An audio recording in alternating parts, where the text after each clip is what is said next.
ఇప్పుడు ఆయనకి స్ట్రెస్ వల్లనే అని అన్నారు కదా. ఇప్పుడు ఒకవేళ పిల్లల మీద గనక మనం ఇప్పుడు అదే స్ట్రెస్ గనక పెట్టడం వల్ల అంటే ఎక్స్టర్నల్‌గా మనం ఇంకా అదనంగా స్ట్రెస్ పెట్టడం వల్ల ఇప్పుడు ఇవన్నీ వస్తాయి. డిప్రెషన్ ఇవన్నీ ఓకే. బట్ ఇది వచ్చింది వాళ్ళలో పిల్లల్లో వాళ్ళు డిప్రెస్‌గా ఉన్నారు అని మనం ఎట్లా గుర్తించి అంటే ఎగ్జామ్స్ సీజన్‌లో ఇక ముందు నుంచి వాళ్ళు టెన్షన్ పడుతుంటారు. ఎలా గుర్తించాలి?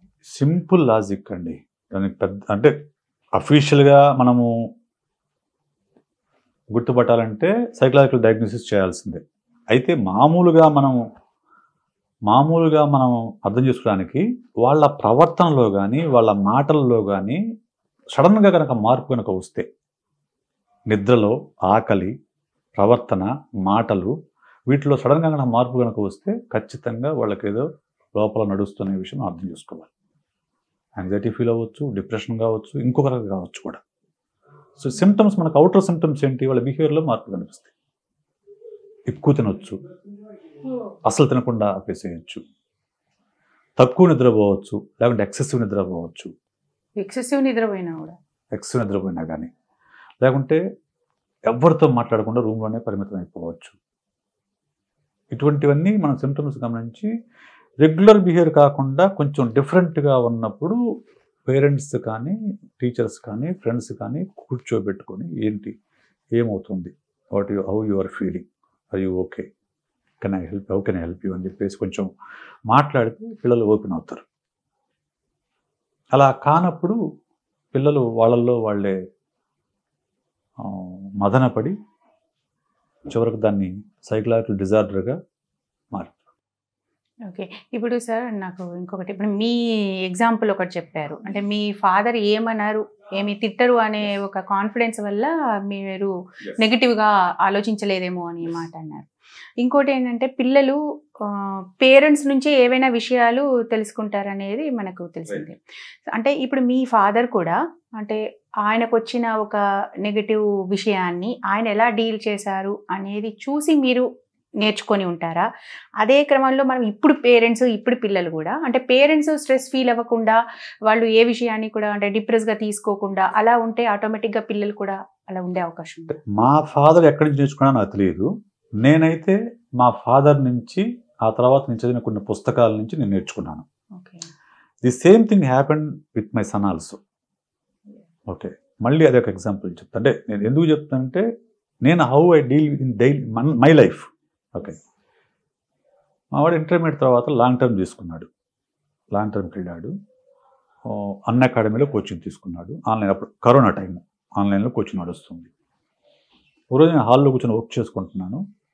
వాడు రూమ్ నుంచి ఏడ్చుకుంటూ బయటకు వచ్చాడు. బయటకు వచ్చి ఎందుకు ఏడుస్తున్నావు అంటే నా వల్ల కావట్లేదు, నేను స్ట్రెస్ తీసుకోలేకపోతున్నాను, ఎంత ట్రై చేసినా కానీ నాకు కొన్ని అర్థం కావట్లేదు, కొన్ని నేను అప్ టు ది మార్క్ చేయలేకపోతున్నాను, మార్కులు రావడం లేదు అని చెప్పి ఏడుచుకుంటూ వచ్చాడు. రాకపోతే ఏమైంది, దానికి ఏముంది, నీ ప్రయత్నం నువ్వు చెయ్యి, వచ్చే మార్కులు వస్తాయి, రాదనుకో ఇది కాకపోతే ఇంకొక ఆప్షన్ తీసుకో, అంతే కదా, దానికి ఎందుకు ఏడుస్తావు, ఎందుకని కూర్చోబెట్టి ఒక అరగంట మాట్లాడి తర్వాత కూల్ అయ్యాడు. సరే నాన్న వెళ్తాన్ని వాడు రూమ్లో కూడా వెళ్ళిపోయాడు. అయిపోయింది.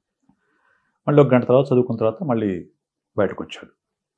బయటకు వచ్చిన తర్వాత నేను అడిగాను, నాన్న ఇందాక నువ్వు ఏడ్చుకుంటూ బయటకు వచ్చావు, ఆ బయటకు వచ్చినప్పుడు కానీ నేను ఏరా ఆ మాత్రం స్ట్రెస్ తీసుకోలేవా, మరి అంటే ఆ స్ట్రెస్ ఐఐటి ఎట్లా వస్తుంది అనుకున్నావు, లక్షలు ఖర్చు పెడతా ఉంటే నీకు దుబ్బుడు అయిందని చెప్పేసి నేను తిట్టాను అనుకో, ఏం చేసి ఉండేవాడు అని అడిగాను.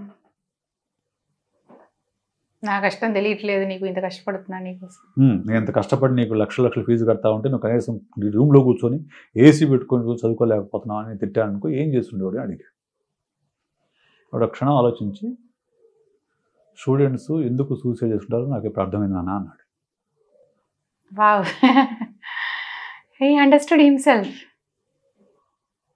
ఎందుకు సూసైడ్ ఉంటారో నాకు అర్థమైంది అన్నాడు.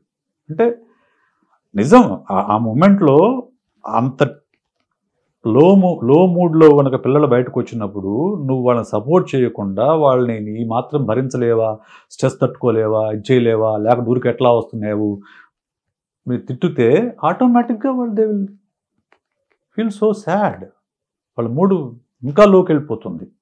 They may take any extreme step. ఈ అవగాహన చాలామంది పేరెంట్స్కి ఉండదు. సమస్యది. పాపం వాళ్ళు వాళ్ళు తెలిసి చేస్తాను నేను అంటలా, వాళ్ళు తెలియకే చేస్తుంటారు. అది పేరెంట్స్ అర్థం చేసుకోవాలి. అర్థం చేసుకుని పిల్లలకు సపోర్ట్గా ఉండాలి తప్ప వాళ్ళ మీద మనం ప్రెషర్ పెట్టకూడదు. Already they are carrying lot of pressure from the school or college, lectures, exams, weekend test, monthly test, ఇవన్నీ ఆ స్ట్రెస్ ఎట్లా కొలుకుంటుంది. దానికి అదనంగా మళ్ళీ పేరెంట్స్ స్ట్రెస్గా మారకూడదు. పేరెంట్స్ వాళ్ళ సపోర్ట్ సిస్టమ్గా ఉంటే పిల్లలు దేన్నైనా ఢీకొట్టగలుగుతారు.